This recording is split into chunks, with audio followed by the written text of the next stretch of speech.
Salut à tous, c'est Jérémy, membre de Keep Hero Shock, le site de référence en matière de tokusatsu, et je vous souhaite la bienvenue dans ce nouveau Aperokusatsu. Si je vous dis Hyper Midnight Horror Action Drama, vous me dites que vous n'en savez rien, et c'est bien normal, alors je vais remédier à ça. En 2005, le réalisateur Keita Memiya nous offre une nouvelle série tokusatsu interdite aux moins de 16 ans. En effet, ce tokusatsu s'adresse à un public plus adulte dû à la violence et surtout à la nudité qu'elle propose. Ce programme est propre à lui. La quête d'un jeune homme seul contre les forces du mal rencontrant une jeune femme qu'il souhaite protéger et saluant par la suite les services de compagnons de divers horizons. Existant sous la forme de séries live, animés, romans, mangas et même jeux vidéo, ce genre a des codes bien à lui que je vais vous présenter. Trouvant son origine dans le Moyen-Âge occidental, nous suivons les aventures du chevalier d'or Garo, considéré comme le plus puissant d'entre tous, mais aussi de celles d'autres chevaliers revêtant une armure inspirée de canidés et plus souvent de loups, forgés en sous le métal, un alliage fabriqué à partir de démons. Il faudra donc souvent purifier l'armure afin d'éviter de sombrer dans les ténèbres ou de la porter trop longtemps sous peine de prendre une forme incontrôlable. Parmi leurs attirails, les chevaliers disposent également d'un bijou.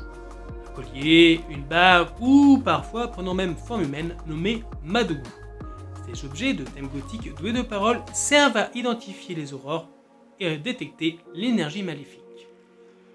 Le chevalier possède aussi un Madobi, un briquet dont la flamme de couleur verte permet d'identifier qui sont les humains possédés.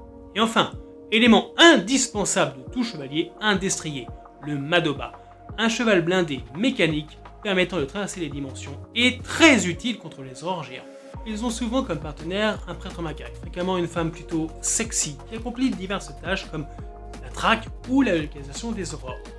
Formé aux arts martiaux et à l'utilisation de diverses magies, contrairement à l'épée d'un chevalier, le prêtre utilise un pinceau.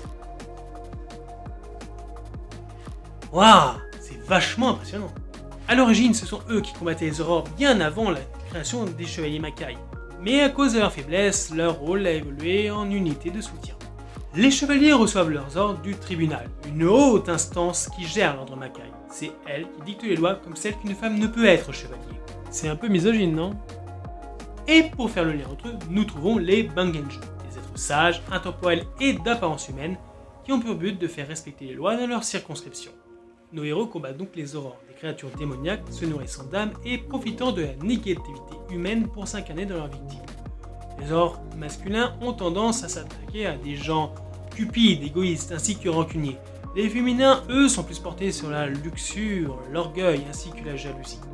Pour s'incarner dans notre monde, ils utilisent comme portail des objets chargés en ninga, de l'énergie négative alimentée par les péchés humains. Mis à part les aurores, nos héros se retrouvent souvent à combattre un équivalent du chevalier noir, l'Ankoku Kishi.